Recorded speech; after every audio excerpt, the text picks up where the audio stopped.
Assalamualaikum warahmatullahi wabarakatuh. Saya Aswatun Hasanah, NIM B2B019002, mahasiswi Universitas Muhammadiyah Semarang, S1 Pendidikan Matematika.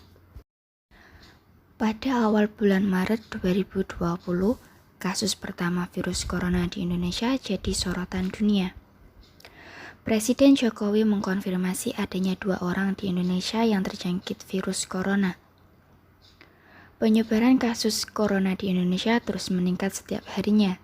Hingga pada tanggal 6 Mei 2020 telah terkonfirmasi 12.438 kasus positif corona. Dengan 9.226 kasus aktif, 2.327 kasus sembuh, dan 895 kasus meninggal. Sebagian tanggapan terhadap pandemi ini, beberapa wilayah telah memberlakukan pembatasan sosial berskala besar atau PSBB. Virus corona ini dapat menyerang siapa saja, bahkan balita sekalipun. Berikut persentase pasien virus corona berdasarkan kelompok usia.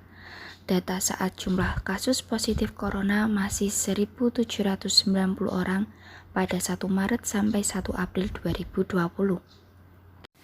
Dari data tersebut, kita bisa mencari sebuah modus. Apa itu modus? Modus adalah ukuran data yang sering muncul atau frekuensi yang paling banyak.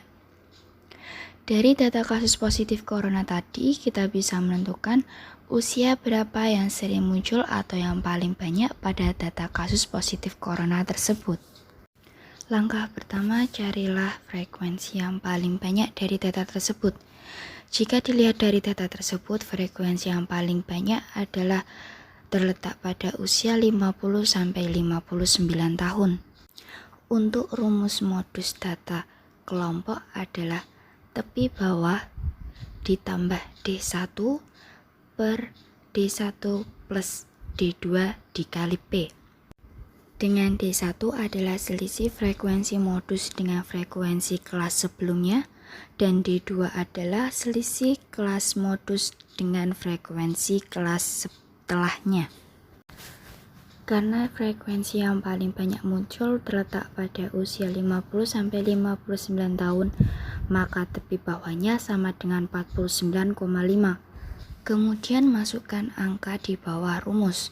Untuk tepi bawah sama dengan 49,5, D1-nya 374 dikurangi 296 sama dengan 78, dibagi D1-nya 78, untuk D2-nya 374 dikurangi 228 sama dengan 146, dan P adalah panjang intervalnya sama dengan 10. Kemudian dihasilkan 49,5 plus 0,35 dikali 10 sama dengan 49,5 plus 3,5 yang hasilnya sama dengan 53. Jadi dapat disimpulkan bahwa modus atau usia yang paling sering muncul dari data tersebut adalah 53. Sekian dari saya. Wassalamualaikum warahmatullahi wabarakatuh.